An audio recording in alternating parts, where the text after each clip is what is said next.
खाएगा। खाली हाथ आया है, खाली हाथ आया है, खाली हाथ जाएगा।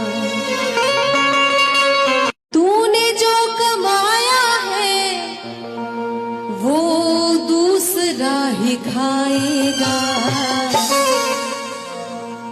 खाली हाथ आया है, खाली हाथ आया